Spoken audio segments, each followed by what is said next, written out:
I'm going to start out with a simple question, which I would like to ask all of you individually, and that is when and how you encountered the work of Milton Avery for the first time, if you can recall exactly maybe the picture that you encountered and what you thought about it. I guess I'll start because I'm going to be because I grew up in Europe. So as maybe people that know the Milton Avery's work, but he's a very fairly well-known painter in the U.S., but is a very underrepresented in Europe, and I think very little shows he had a retrospective or permanent collection that are permanent on view. So my first recollection with Milton Avery was actually very late, probably in my late 20s, early 30s, and it's actually with a teacher of mine. Actually, no, she was a teacher, and I was teaching with her in Geneva. Caroline Bachmann, a Swiss painter, and she was very passionate about the kind of pre-war American kind of modernist painter, where Milton Avery is a big figure, and she basically was very passionate about those painters that, to be honest, I'd almost never heard about with my very Eurocentric kind of education, in modern arts, but like Marston Artley and Orchard Dove, Milton Avery. There was also Joseph Stell, actually, which was a bunch of kind of odd artists. If you think about I think the European way of seeing, basically almost the education in Europe with American art starts almost after the war, and with abstract expressionists, and then pop art and so on and so on. But before the war, it's still very heavily ego or even Parisian kind of centric, or a bit of Germany, where I grew up. So. And I think,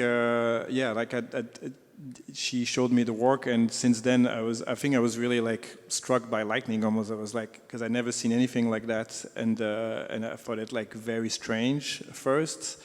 And it's one of those things that, and I think we're going to talk about that tonight, but I think it's what we call it an artists, because I think most of the artists, especially painters, as soon as we discover the work or see a painting of his, we are completely blown away by what he's doing, because it's extremely brave, it's extremely experimental, it's extremely daring, and as artists, that's something that I think we value a lot, because we know how hard it is to have those quality as artists. And typically, as myself, I think I'm really very far from daring enough, or being brave enough with decisions, with composition, colors, how to build a painting. So yeah, that would be my first encounter, and why it was so drawn to it.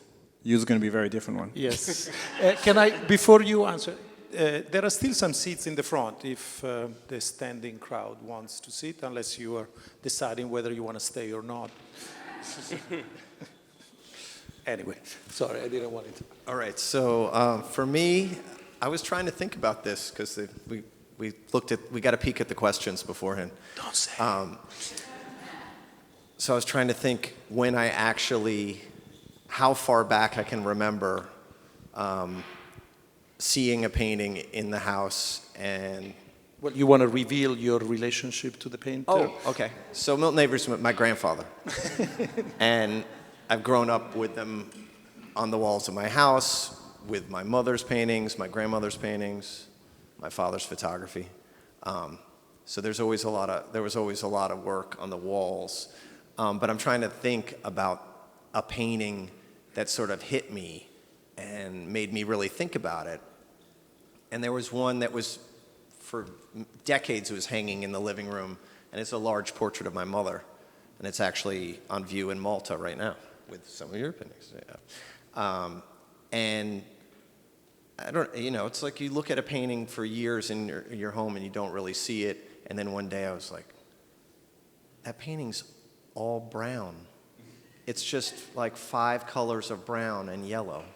How does that even work? It shouldn't work, right? It, like you said, daring, right?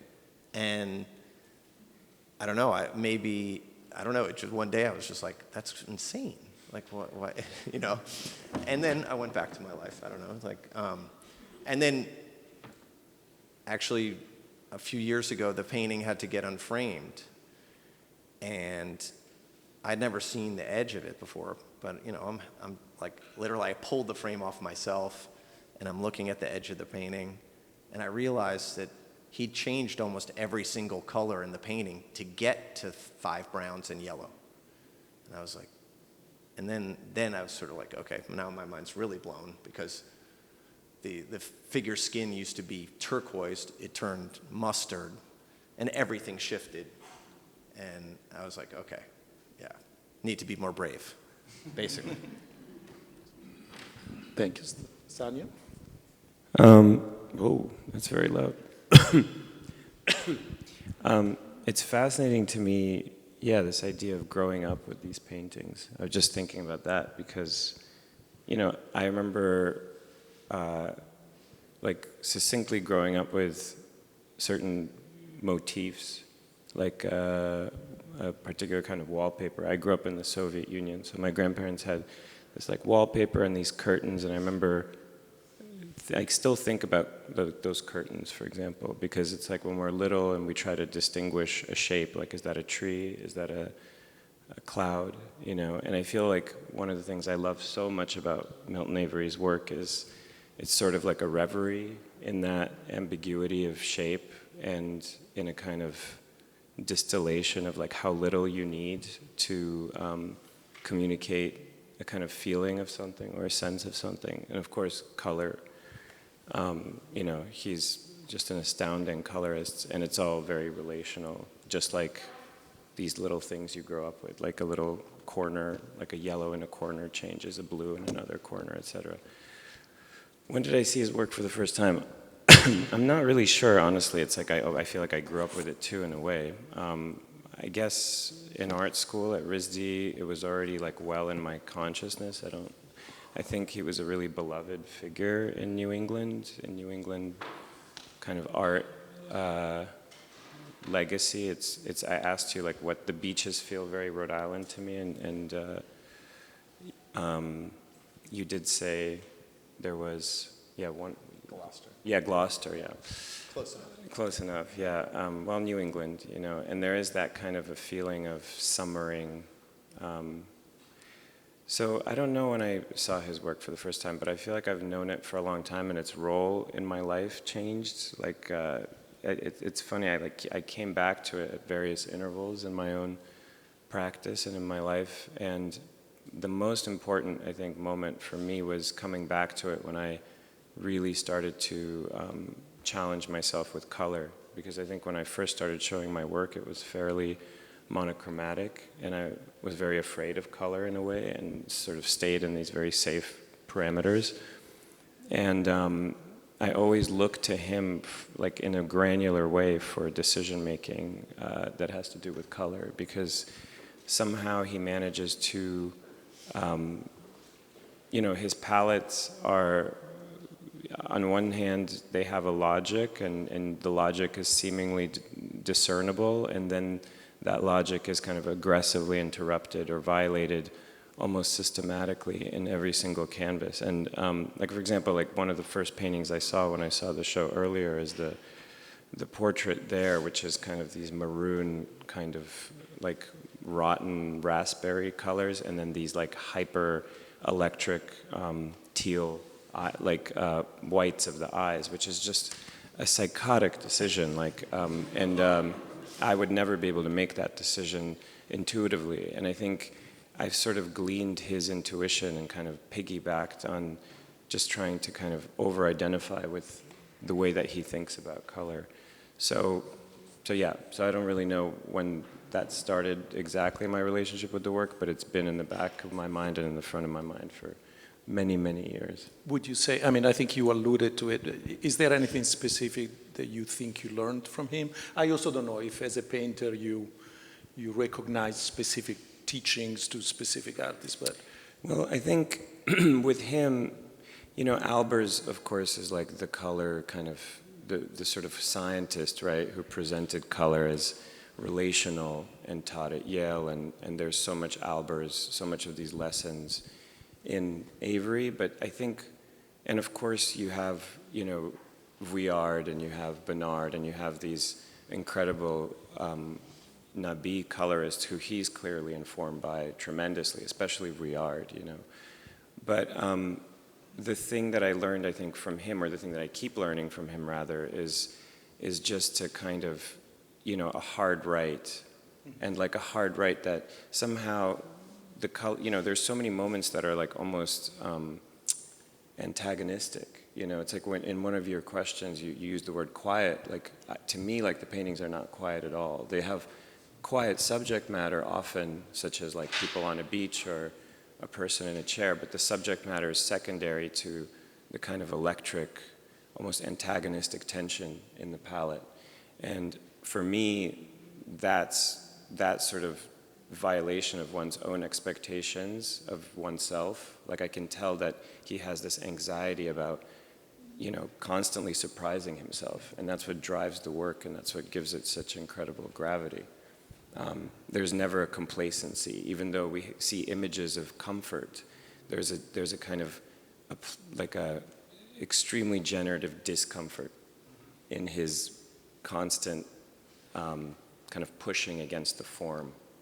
You know. Sean, I don't want to put you on the spot also as a representative of the family, but, but I want to kind of spin off what Sanya just said, that in a strange way, his work has often been described as possessing a kind of quietness and silence. That's what Mark Rothko writes in the eulogy, and we'll mention this eulogy by Mark Rothko, which if I didn't have such an accent, I would read in full, but I'll let you read it when you get at home and you search it online. But so silence and quietness are qualities that are often referred to him, but he was also a central figure in probably the highest moment of the avant-garde. So I want to ask you, both as a painter today and as a family member, if you have an idea about how we could combine these two aspects of you know, radical approach to painting and a sense of quietness and composure. And second, also, if there is anything more specifically that you think you have learned from his work, or even from the family stories.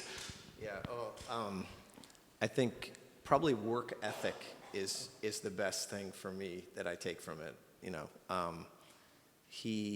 think he really approached painting like it was a factory job. Like you just get up every day and you paint.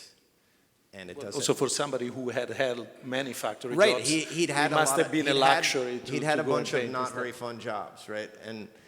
But it's like, if you're lucky enough to get to paint every day, you shouldn't be sitting around musing and staring at the sky, right? Like just go into the studio, start another painting, and charge at it. And I think he did that for most of his life, you know, for most of his painting career. And sort of the continual, you know, if you're sketching, or you're using your sketch for a watercolor, or you're using the watercolor for a canvas, and you're always getting more material, and everyone here is a subject, right? Anyone who's sitting still enough for like more than 2 minutes is a subject.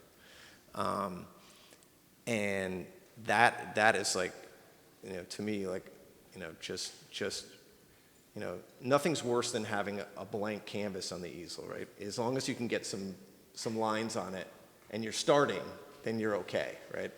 But walking in and just being like, oh, what am I going to do, you know? I don't think that was ever his problem. And the quietness, I mean, my grandmother always, you know, all the family stories about him, he was a quiet person in general. And he would be at the party, you know, kind of off to the side with a sketchbook. And my grandmother would probably be holding court, you know, as a social butterfly, you know, and an energetic person that she was. So I think maybe some of that quietness comes through, but I also understand what you're saying about colors being like punches to the gut, you know. And I think at a base level, you know, if you're not having fun making your own paintings, like what, you know, just get a banker's job. I don't know. So Yeah, I think he had a good sense of humor, and I'd never think, you know, he took his work very seriously, but I don't think he took himself too seriously. And I think that really comes through. Like, that helps you make the crazy decisions in the painting when you're not like, oh, what are they going to think about if I make this guy's face bright orange or whatever? You know, like, if you don't care, if you care, but you don't care what they think, you know, as long as you like the painting at the end of the day, you're winning. Is there a particular story from family lore that is dear to you? I know it's a tough one. There's a lot. I'll tell you mine. So they went to the Gaspé Peninsula in 1938, which is still in the middle of nowhere. You know, they drove up there. Probably took them a couple days to drive there. And a friend had told them to go. Like they said, amazing landscape, you know, cliffs and the sea. And they rented some place on the beach in some little fishing town. And he just had a stack of watercolor paper with him. They stayed for like 2 months. And my mother told me that she would get in trouble coming back to school. They would just show up at school when they wanted to, sort of like mid-September, they show up. School's been going for a couple of weeks. And they're like, March should really actually be on time so that she's not behind, you know, in second grade or whatever. But they were like, oh, it's fine, you know. But he was painting he was really focused on watercolors in that summer. And the story is that they were packing up the car after 2 months, and they found 2 watercolor sheets like in the trunk that hadn't been painted. And he was like, okay, just wait. And he just banged those 2 out, and then he was like, okay, now we can go. But he'd painted 150 watercolors in his summer, in 2 months. It's like, there is a work, like, you get better. It's like, okay, if you make an omelet every day for 5 years, you get pretty good at making an omelet, right? It's the same. And Nicolas, is there anything specific you would say you learned from Milton Avery's work? I mean, I'm trying I mean, you know, I think every artist have moment when you go back to some artists to get inspirations. I think often we obviously we like this artist, but we have something that the artists have that we absolutely don't have. And I think like once in a while, I mean, I had a moment that I was looking at him like actively and almost like taking things directly from him in terms of colors, composition, to try to learn like very like directly, and then I will go away for a few months or whatever, and then go back at it. I mean, I think the main thing is that I have, I think, in my work and in my aesthetic and my kind of habits, an aesthetic that is kind of always kind of taking over in terms of the composition, the balance of colors that is pleasing, obviously to me, but to some of the people. But there's something sometimes that I have a lack of like. Kind of bitterness or like acidity to the how you perceive the painting, and that's typically I love going back to him to try to like, okay, you should be more like him, you should be more like him, but it's very hard, to be honest, because we all have our habit as artists, and you know like I'm often trying to basically have colors less bright and like bright green, bright, like very flashy colors in my palette, and he has those great kind of muted, weird palette that are so strange and different than almost anybody else that I know, and I'm like, you should really like, but again, I'm always like, I paint, and after like a few days, I realize, oh, actually everything is again very like contrasted, and I'm back there. But I mean, like it's interesting for me to think about like, like has he's been credited, like as like a big, because Rothko was obviously a big follower and fan of his work, and it's actually kind of interesting how like he took obviously some stuff from him, but Rothko became one of the most aesthetically pleasing painter from the 20th century, where like almost everybody facing a Rothko will be like, oh, this is very beautiful, the colors, the composition, the effect, and I love the idea that he was kind of inspired that is, like super arts aesthetic that Milton Avery has, and he ended up doing those very like beautiful aesthetic painting. And so that, again, I'm trying to like understand what the amount of stuff that you can take from those paintings in all the vocabulary that we're describing, like composition, colors, subjects. I think is also actually very interesting how it is very simple and how he never really left obviously the figure. And yeah, I think I'm trying to go back at him at least like once a year sometime. Obviously now there's a show, so I'm like very like, and I'm part of a show, a fantastic show in Malta, so I've been like really looking at it again and again, and yeah, we'll see if I can take a little bit more than usual. I have a favorite Milton Avery story that maybe you can either corroborate or add on to, and which I think also leads us to the next question, which is his place as an artist and his place within the nexus of American modernism. And one story that always struck me was that in 1943, when André Breton and Marcel Duchamp organized First Papers of Surrealism, which was this giant show, which I'm sure you know through the photographs, is the exhibition where Duchamp puts the rope all over the paintings, and that is, the memorable image of the show. But what is less known is that the Duchamp invited children to the opening to play soccer in the show, which included all the greatest painters of the time. And March Avery was one of the children that he was Milton Avery's daughter and Sidney Janis' kid, and all the children of the surrealists or the coté that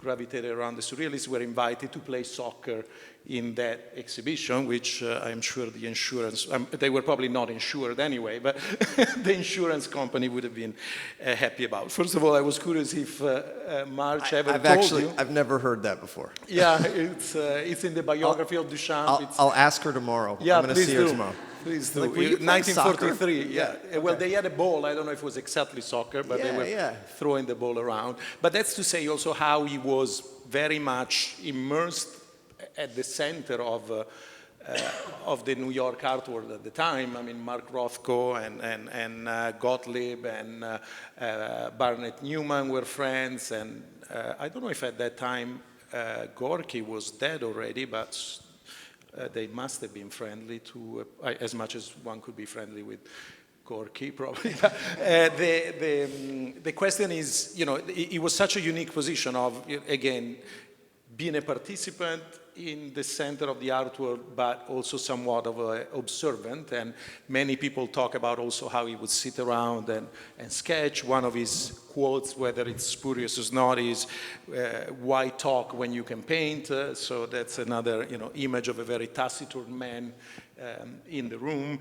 But so my question is, first of all, if that's a role model that is still relevant for you today, if there is an equivalent for that attitude today, when the expectations for the artist is also to be much more involved in the kind of hamster wheel that they were all part of. Yeah, I think we have to try to spin our brains back to that time period and realize that the art world was, in the United States, very, very focused right here, basically like 57th Street, right? Like the Metropolitan Museum, 57th Street. And there's a lot of painters in town, but in comparison to now, I mean, my mother always said that everyone they hung out with was like an artist of some sort. They were all painters or poets or photographers. And they kind of knew everybody. I mean, it just makes the city, her tales of it makes the city seem very small at that time period. And also, they're not thinking about, there's no international art fairs, there's no internet, you had shows at the same galleries every year for decades. It was like a simpler and calmer time, right? And also, I don't think this idea of sort of being an art star and like making a lot of money, I don't think that even existed even for the people at the top of, it's like, yeah, it was a good job. It was like, if it could be your job, it was great, right? And you want to, you got to show at good galleries with like, artists that you appreciate and artists from Europe that you've looked up to. That's, you basically won already. But maybe I'll phrase the question differently. Are there artists, and we assume Milton Avery to a certain extent, that you think of as role models, not in the work, but in their attitude towards the work? In their attitudes towards the work.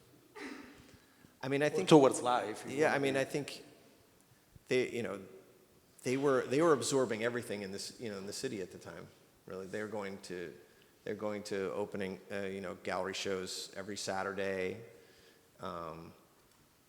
But he also sort of played like an origin story that like I feel like a lot of artists, well, now that we're on stage, we can't really say that, but like this idea that you just sort of popped up out of the ground and all your ideas were just there, right? Like when,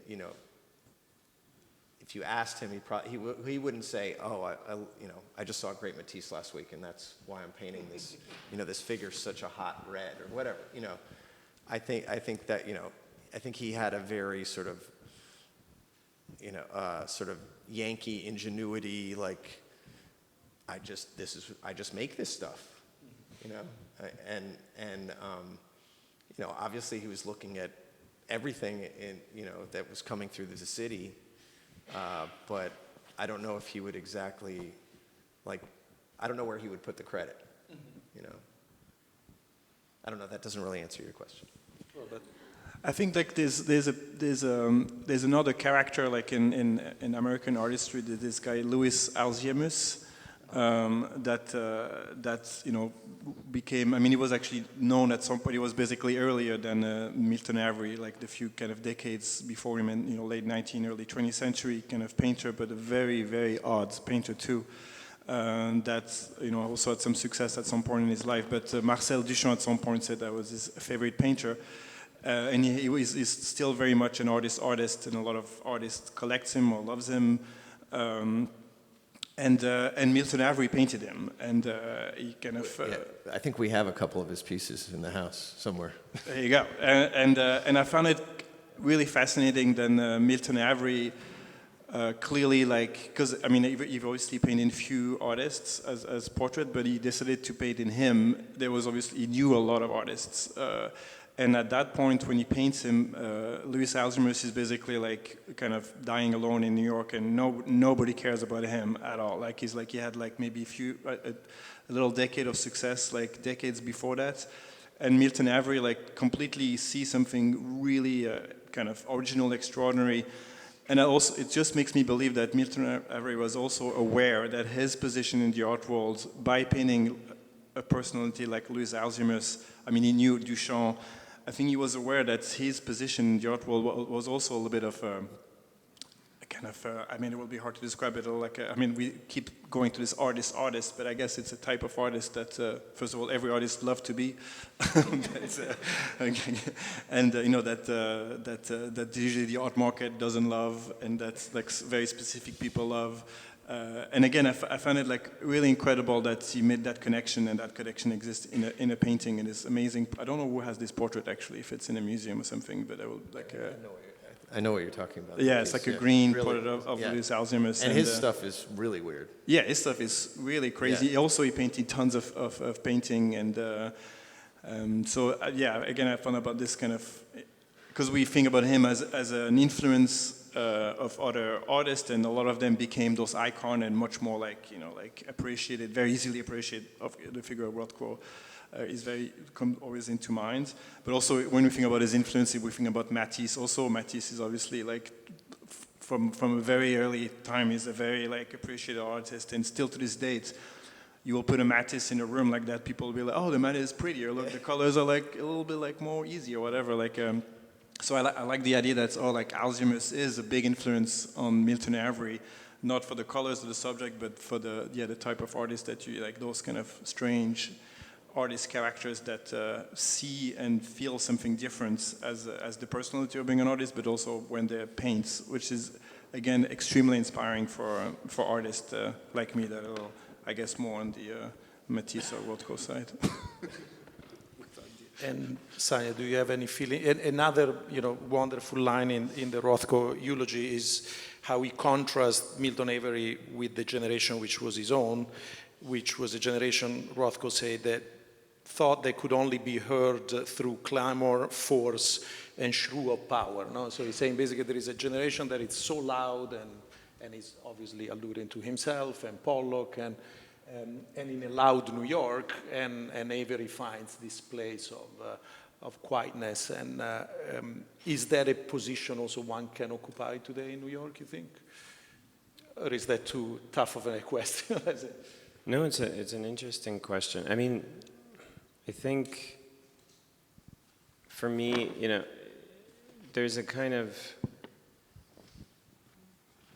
I think the most important role of the artist is really to be a good custodian of their work, and I think I love Milton Avery, but I also really love Morandi for, his life was so strange. He just lived with his two sisters and painted this very narrow set of objects, and just went so incredibly deep into painting with the most utterly unspectacular subject matter, and it was like this animal that he was slowly feeding. I remember a couple years ago there was a Jasper Johns show at Matthew Mark's, and my friends and I were all blown away by this show because it felt like you had this feeling that you were like allowed to look at what was happening in this man's studio, versus I think now so many shows, especially by younger people, but there's this idea of the occasion or the idea of a presentation, and it feels like the artist is really serving these kind of exterior circumstances that call on some kind of professional showing up or some kind of spectacular showing up with facility or with spectacle. And when you look at Avery or when you look at Morandi or when you look at Johns, it's like you are kind of you're lucky, you feel lucky as a viewer to be let into this process, into this world, into this inquiry that is unraveling on its own accord, according to its own logic, and on its own time frame, most importantly. And for me, that's a very important thing to remember myself, because of course I'm working, we're all working on deadlines and all this kind of stuff, and there's all these, these like calls to show up. And I think there are still artists like John's, and I would like to think that, I know a couple of people who are very loyal to their own work in that way. And I think that's a very important thing I definitely think that position is less common and less tenable now because of just the massive amount of money and the massive amount of power and all of these things that Rothko talks about. I think now are even screaming even louder and are even louder distractions from... Do you think, this is a question for all of you, do you think the city still allows you to... this New York City? Yeah, New York. Man, Because you're speaking of Jones, obviously. He's in New Mexico, yeah. No, he's in Connecticut, but sorry. But he lives he's also 95, so I don't know how he lives, but he lives in a situation that certainly affords him the privilege not to hustle, but and I think for your generations, it's probably a different place. And Sean, I don't know if you're in New York as well. Oh, yeah. I'm here. So how does... we all feed off probably we all came to New York also fed on the mythology of which Milton Avery is part. Wow. But how is that working out for you now? I was born on the rock, so there's nothing I could do about it. But do you think it's conducive to your work at this point? Well, I wear a lot of hats, which is less conducive for my work, my day job is helping get this show together and running a foundation and managing my mother's work and my grandmother's work. So that's one big pile of stuff to do. And then there's my easel, So I've been like fighting it with it a little recently. Like it's getting a little out of hand. And I was like, wow, it'd be nice if there were just one less Milton Avery museum show coming up. Well, actually, in New York, there hasn't been one in a while. So yeah, but we got Malta, we got Cape Ann in Massachusetts next summer. We've got all family show up in Woodstock coming in the next summer too. And then I've got dealers who are like, oh, I want to do 2 shows with your grandmother. And so, yeah, I wish time is, you need time. And oddly enough, I'm looking back on COVID.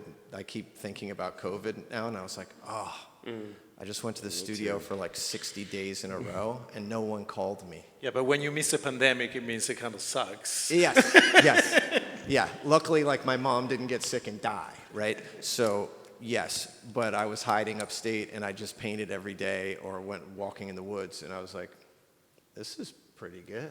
Like, I got a lot of work done. And and the rest of the art world was kind of shut down, and I look back on it and I was like, wow, it was kind of great. Yeah, I mean, I also do think that, yeah, the bucolic refuge, or like the thing that happens later in life, also with Gusted or with, I do think that New York, even though it's such an impossible place to live now without money, it's kind of a natural filter. Like, it energizes young people, especially in a certain kind of way where you have a tremendous amount of energy that you can kind of dance with. But then I think later on it becomes less and less tenable, or you want to kind of escape that noise to a certain extent, I think. It takes a lot of energy. It gives you energy, and it takes a lot. Energy, no, it's a right? very difficult place to live, and it's, right. you know, Like, you got to have a bunch to give back to it, or else For you're sure. just done. Yeah, you're done. But I'm someone that came, I guess, the latest from you two, probably. Obviously from you. But I think like the what happens in New York, like with the art world that we live in, which it is a very commercial art world. More than I don't know if it's more than ever. Maybe the Renaissance in Florence was obviously fairly commercial too. But the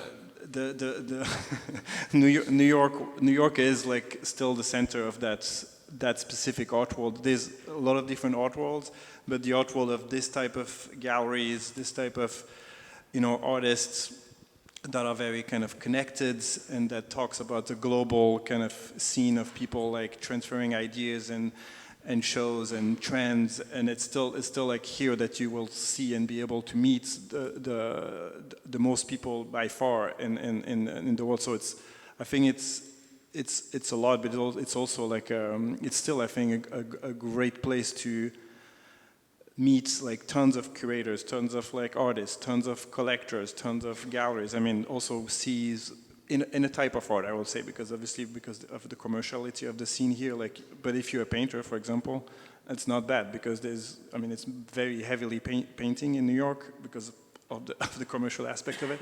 But if you love performance, or maybe like install-based work, maybe that's not the best city to see it every day. But I don't know about that. well, there's some good museums that do like good job, but and I think, yes, like it's still like really, yeah, an incredible place to. People-wise, there's like, I meet like amazing, interesting people like all the time, and like it's still pretty incredible. And I've been living in different places where the scene is much smaller, like in Glasgow and in Lausanne and in Brussels, and it's more like a family. But there's less like a challenge to the scene. It's like the scene is like set, and it's basically everybody's there, and it's not really a lot of like new blood. Here it's constantly changing. It's like constantly like moving, and there's new people, and there's like people leaving, and I think it's still like very, very exciting, yeah. But it is a little tough, yeah. Do we want to open it up to the audience and see if there is any question? Sure, there is a microphone somewhere. No, but because we're recording, so. I think they're recording, so if you speak in the microphone. I just wanted to know the name of that artist that you mentioned. Or Luis Alcemius. Oh, you're talking about Alchemius? Alchemius, yeah. Louis Alchemius, yeah. Yeah. Supposedly it's the inspiration for Marcel Duchamp, Waterfall in Étendonné. Yeah, and it's like a crazy. Yeah, there's a lot of crazy story about that particular thing. But yeah, he's definitely an artist that has been very like. For example, my first story that I said about this Caroline Bachmann goes to Milton Avery. It was because of Duchamp and because of Alchemist, and then they went to Milton Avery. So there was like a full weird, because they were basically Duchamp crazy, like those kind of people that goes very deep into the Duchamp thing. And they discover the Alchemist, and then they discover Milton Avery, and it was like an all crazy. There is a Duchamp family story where supposedly Milton was a very good pool player, and Duchamp they were hanging out, and he was watching him play, and he was like, "You gotta teach me," and so I think he was trying to give him lessons, and afterwards Milton's like, he's terrible, but Duchamp. The joke was that Duchamp said he was going to have a card made up that said, like, you know, Marcel Duchamp, and then, like, student of Milton Avery.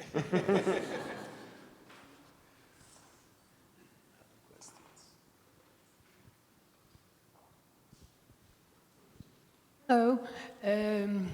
This is a question for the grandson. I was looking at the painting behind you with those mute brown. And it reminded me of Manet, so I was wondering if your grandfather liked Manet and used to talk about him. Well, since I missed him by 5 years on the planet, I don't know about that, but I'm sure he saw them, you know, in museums in New York City. He was really absorbing like things from so many places. You know, I see Chinese brush paintings in some 1950s works. You know, he was really taking things from colors, ideas. You know, I think it's very hard for artists to even categorize the imagery that's in your head. You know, like where does it come from? Because you're just sucking things up all the time, and it's just in the back of your mind somewhere, and then it comes out, and you're like, oh, that must have been that time I saw that painting. You know. Yeah, there is another line by Rothko that says he attains the permanence and monumentality of Egypt, which is also quite amazing to think, you know, to think of these as ancient Egyptians paintings. They're quite marvelous in that sense. Hi. I was thinking in this show there's a tendency towards this like muted color palette, and a few schools of artists in New York kind of have this tendency, and I was wondering if any of you guys had an idea where that comes from.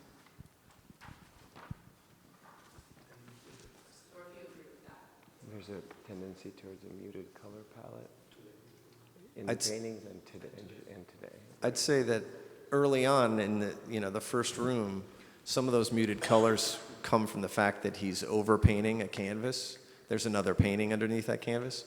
And so it's pretty hard to have a really bright poppy color if you're painting over like a scratched out, Central Park scene. So you're painting your color density. It has to be dense, but it's never going to be super, super bright. I don't know. It's an interesting idea, because I see the colors shifting slowly over the decades, getting out here, and then sort of like exploding a little bit. I'm wondering if also like when he started like painting in New York, and it's an urban environment, and even if you think about the Georgia O'Keeffe paintings in New York, and I think like Marston Artley, like I mean basically all the pre-war paintings they are less colorful than suddenly straight after the war, when the abstract expressionists start to boom. Like there's like that kind of basically like finalized with the pop art, where colors are like super super bright. But I think the pre-war modern American scene it's a little grayish and more like muted in the palette than the probably the Parisian or even the German, like Fauvist and like German expressionists that are already like in early 20th century is very bright. But I don't think New York in the 20s or 30s is super bright colors. I don't think life was super bright in the 20s and 30s. There'll be right? another. Like, let's be honest. I know, we forget that Matisse was doing his cutouts, in the middle of the Second World War, so Yeah. it was not very bright. Yeah. And Sanya, one could point at you as a muted palette, or anyway, an interesting dialogue between intense colors and muted colors. I don't know if you feel the descriptions apply to you. And it's hard. I mean, I don't know where those colors come from in your own work. But. Yeah. I mean, color is like mood, It's like it has a frequency, and it's like poetry, and I do think I know what you're talking about. I think there's I'm not going to name names, but I think there was a couple of really influential painters working today that started pulling from people like Vuillard very intensely, and there's a kind of I think because we consume images now so quickly and through the scroll and stuff, there's a kind of like on-trend kind of palette that formed, and I think muted colors generally, they get along better they're not antagonistic, they can kind of live with more things in space, they don't contend with things as much, it's got an interior design kind of politeness to it, but I don't look at, for me it's, I don't necessarily, I don't really, I'm not trying to be a contrarian, but I don't actually see this as a muted palette, I actually see it as a pretty, like there's a pretty weird palette here. It's a complex palette. Yeah, it's a very complex palette, and I think muted is a kind of blanket term, and I think it's a pretty broad brush to paint these in. Like I think they're tertiary colors, which means that they're not primary colors. So they're colors that have very complex relationships to each other relationally within the frame. And I think there's almost always, when you notice, a really electric moment or an acrid moment, like this red handkerchief or the yellow tie in the other room, or like a little shred of pink, or the boy's red face in the Mama's Boy painting, which actually is like one of my favorite paintings here behind Nicolas. So I think for me, when the color, when the value, the frequency of the color is kind of turned down, maybe in its potency, you can kind of create more complex relationships. Of course, then there's Matisse, right? Or then there's Kirchner, people that work with extremely almost primary colors, and that's a whole other thing. And yeah, I think maybe right now is also a moment that is strange, maybe also a bit gray, I'd say. And maybe that's why there's this kind of darkened mood on things. I don't know, but.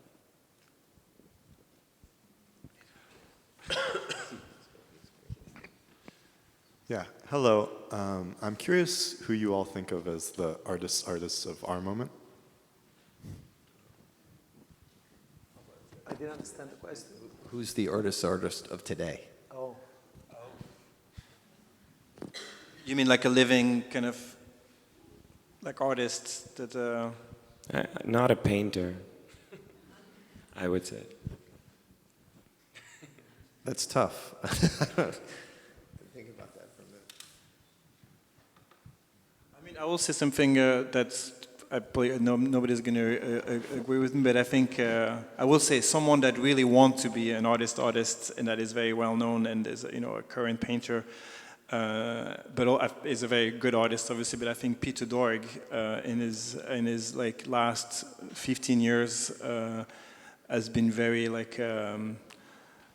Challenging himself and the way he paints to try to not do this kind of he obviously had this very like quick rise early in his career with some of the painting that were a little bit more maybe like Nabi like or whatever it is, but I think if you think about some of the late painting that he's been doing, I found them very challenging, and I know that he's a person that is extremely well-versed and knowledgeable about painting and art in general and music and different things, and I think is actually someone that I think really wants and I think trying and maybe successfully to be this kind of figure that is someone that is trying to really challenge. But the irony is the ultimate artist doesn't try. No? Yeah, well, I mean, I'm saying that if you try, you're no longer an artist. I'm saying that a little bit as a provocation I know. because Me too. I'm saying it's probably impossible. I mean, probably now there are many artists, as many artworks are there, but there is also a notion of spectacle that you were alluding to that makes it impossible to. Yeah, I just want to. Do you want to say? Go ahead. I just want to say, now that I thought about it, and you mentioned Peter Doig. I mean, I think of the painters working today, the person that makes me want to go into the studio after each time I see her work or talk to her, and I know a lot of my friends that are painters feel the same as Charlene Van Heil. To me, like, she's really an artist in the sense that she is just like radically untethered to any kind of logic or you know, she's truly like an artist, like a real painter who's constantly radically inventing and just pushing and punching, you know, again. And so that's, for me, I would say it's Charlene. But well, now at this point, Sean, you have to say one too.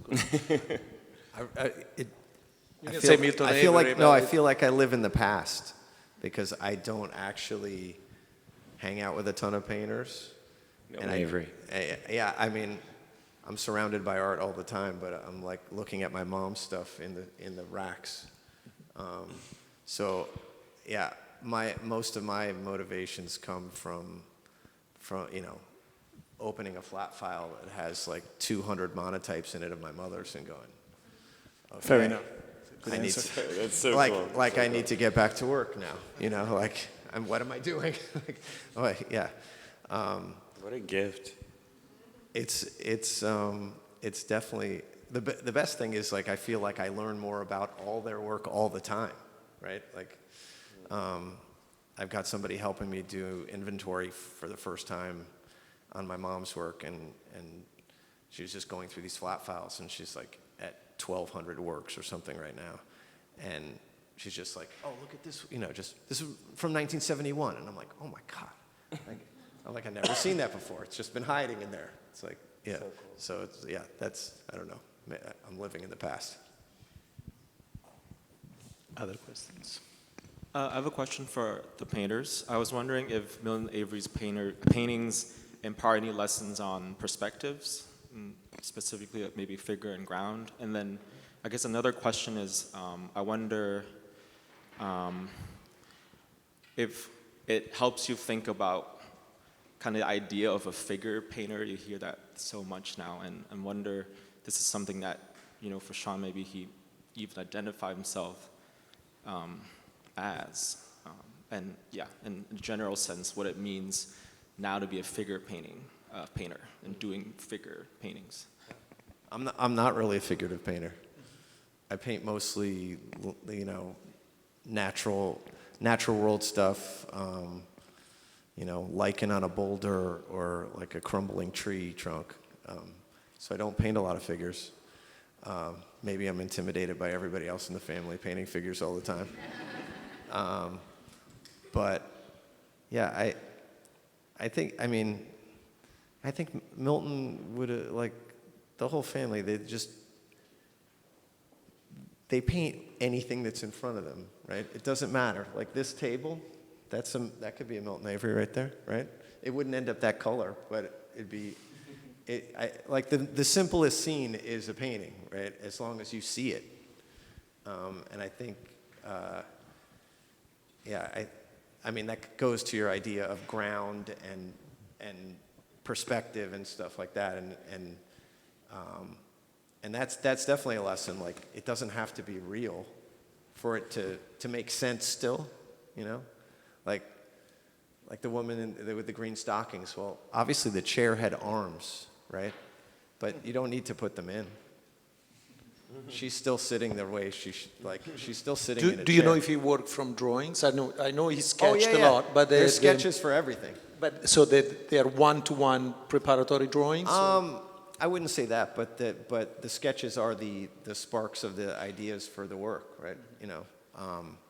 And they're, he was making, he was carrying sketchbooks or paper with him all the time. So there's stuff, sometimes it's right on. You're like, oh, that's that painting.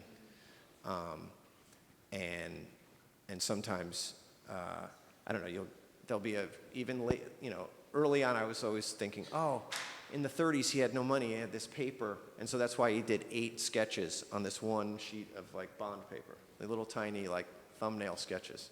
But then he was doing that in the 60s too. He didn't need more than that to a 2 by 3 inch sketch could become a 50 by 60 canvas. Like, if you can see it, you can paint. Like see it in your head. Do you have any thought, Sanya and Nicolas, about the figure as a motive in your own work, or as a what? In my as work? an element in your work? Oh. I mean, you're both. I remember Enzo Cucchi, the Italian painter from the 80s, speaking of business cards. He had a business card that say Enzo Cucchi, figurative painter, and I always loved it. So I don't know. Do you consider a figurative painter yourself? I think Sanya is the only one that does actual figure. I think I'm stopping at the head, so that's not considered figures. Portrait painter for I'm you. a portrait painter. Yeah, I'm not brave enough to do all this stuff. It's too hard. I mean, it's funny. Yeah, I had a conversation with for a book I was working on with an art historian, art critic rather, and we had this whole conversation around figurative painting versus abstract painting, and that distinction doesn't really interest me, I guess. I think interesting painting, boring painting is a more interesting distinction, just because I think it's largely like a distinction that is kind of a concern of like the art market or something. Like I don't know anybody. Most of my close friends that I talk to about paintings that paint are abstract painters, for example. And the thing that we talk about is a kind of shared like visual intelligence that we have, and what draws us to certain paintings and what pushes us away from other paintings. And I think Milton Avery is a really good example of someone who kind of, obviously the human body, we have a relationship. As soon as we see a rectangle, it has a relationship to our body. So I think the figure or the idea of a body is implicit even in an abstract composition like Rothko's. I think those are very bodily paintings. And then there's, of course, the tradition of like the figure in painting and like this idea of torsion or like an interior world that is made visible through a gesture, et cetera, and that's something that I am interested in kind of playing with or thinking about. But I think with Milton Avery, what's so interesting is like when you said he can paint that table, there's no hierarchy. When you look at his work, there's a kind of similar degree of attention to a body and to a table or a rock. And he could make a super interesting painting of a rock, and he can make a super interesting painting of a woman that looks like a rock, or so I think that those things are all interchangeable. And there's a kind of armature on which an interesting painting hangs on, and it can involve the body, and it cannot involve the body. And in a way, I feel that way about my own work. Like, I don't think my work is driven by this idea of it being figurative, or there's kind of archetypes and moments, art historical moments I'm interested in, and kind of impossibilities that I'm interested in. But for me, the figure is one anchor to make an interesting painting on, and of course, there is a kind of identification that we have when we see a painted body, and that's another thing I'm interested in. But yeah, that's... Well, that's actually, I don't know if I'm going to digress too much, but growing up as an art student, one of the foundation of modernism, I mean, we didn't speak about modernism back then, is the famous quote by Émile Bernard, the symbolist painter, that says, we must remember that a horse, before being a painting of a horse, is actually a shape on a canvas.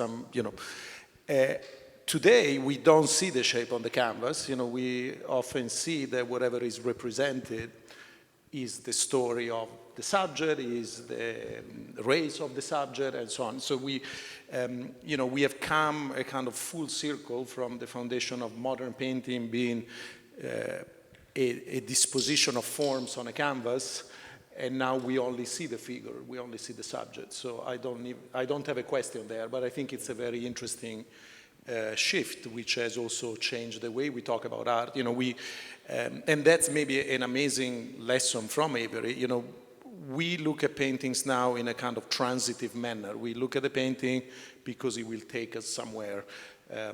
It'll take us to the ethics of the painter, it'll take us to the ethics of the time, and blah, blah, blah. With Avery, you have this very interesting dialogue that, yes, you're looking at figures, but you're looking at paintings, and they're somewhat more intransitive. I mean, I've been looking all night at those paintings. They're somewhat the most realistic ones, but are they people? I don't know. You know, are they actually just a pretext for putting color on the canvas? But I will say that that's, for me, like, for example, where I do think it is, but that sounds old-fashioned, but for me it's completely different to do figurative or abstraction. There's a point, and it's, if you do figures, as you said, you actually have to decide, and it's actually Milton Avery, he didn't paint anything that he saw. He was seeing millions of objects, and he only painted like 1% of those things. You can see a show here, it's very clear what he's painting, and actually the subject matter is, and that's kind of where I come from, but the meaning of the subject matter, what it means to represent a body or a beach or a tree or a rock or seagulls. It's very different than a car, a book, a gun, or like a palm tree is different than a willow tree. Like those things, when you do abstraction, it's different. It's like you don't have, if you paint a gun, or like a fast Tesla, you know, like you can't avoid what it comes with. And if you paint a naked woman, like it is a naked woman. It's like, you know, and obviously he was very aware, because at that point there's abstract painting for quite a while. And I always think about, you know, the idea of like, let's say the Monet kind of. You know, it's about light, it's about the colors. But for me, in the Claude's Monet painting, I mean, for a lot of people, but the subject matter is extremely important. That he chose to do the cathedral and the haystack, and the meaning of it is actually at the center of the work. Have you ever had a chance to talk to or listen to Carol Dunham, Tip Dunham, talk about his work? Because have you? I don't know. Because he's like very aggressively, like someone will be like in the audience, like, but these are naked women and you're painting assholes and tits, and he's just like, it's just a painting, just relax, you know, like he just completely aggressively like denies the fact that he's painting these things, which drives people insane. But I also kind of understand where he's coming from, because he's saying, like, you know, he's kind of like, yeah, like rejecting narrative in a way, but also clearly having this extremely humorous and by some accounts problematic subject matter. You know? Yeah, I mean, I like the idea that Milton's just like, these are all just puzzles, right? Mm-hmm. These are just shapes. It doesn't matter what it is. They're shapes, and you're trying to make sure that the different colors in the shapes balance each other out and are interesting to look at. And we love looking at figures because we are humans, right? And we like to see ourselves in paintings, and that makes it funny. That's the one thing no one brought up. Right. Is like he has such an incredible sense of humor. Like I can't leave this room without saying that. Like this man with the tiny head. That's my dad. Yeah. With your dad, Sean's dad, with the giant like thighs and this tiny head. I mean, like there's so many tiny decisions which are just, they are so delightful and so hilarious, you know. Or that ping pong game. I agree. Like they are fun. There's a lot of like inside jokes, I feel like, in these paintings. Any other question, or we end on humor? Oh, two more. Mm-hmm.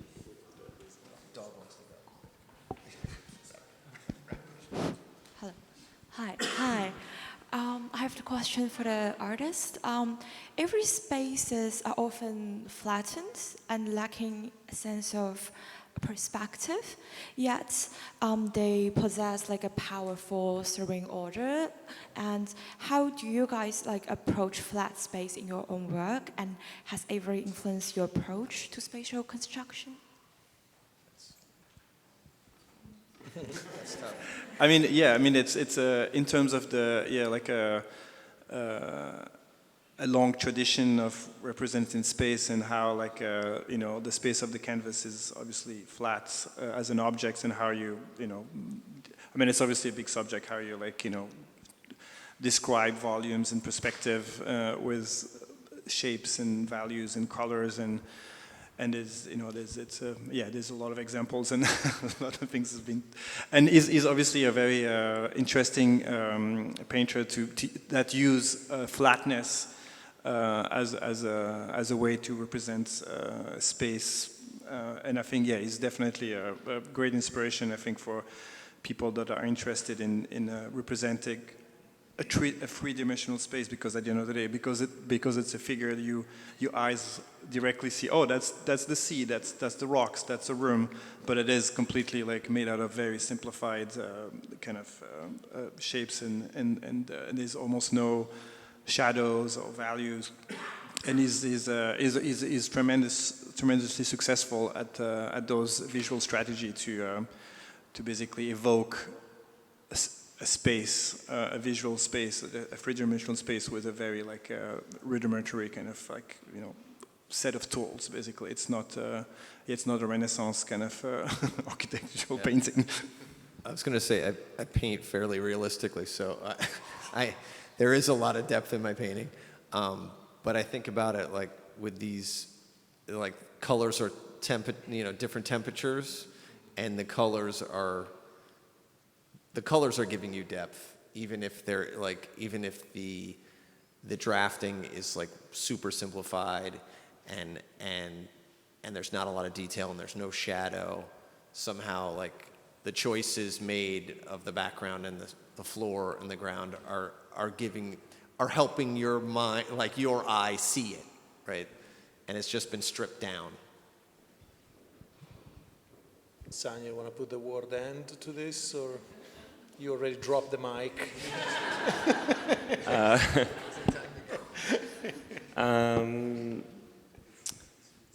Yeah, I don't know. I mean, it's, you know, I don't know. With the way I work, I don't know. It's like each painting is a different sort of problem and different set of demands and ideas in it. And some things, you know, feel better when there's an idea of space that's some kind of hint at illusionistic space. Sometimes something calls for a stage or a backdrop, which feels very flat. And yeah, sometimes you want to rhyme with the flatness of the thing. Sometimes you want to push against the flatness of the thing.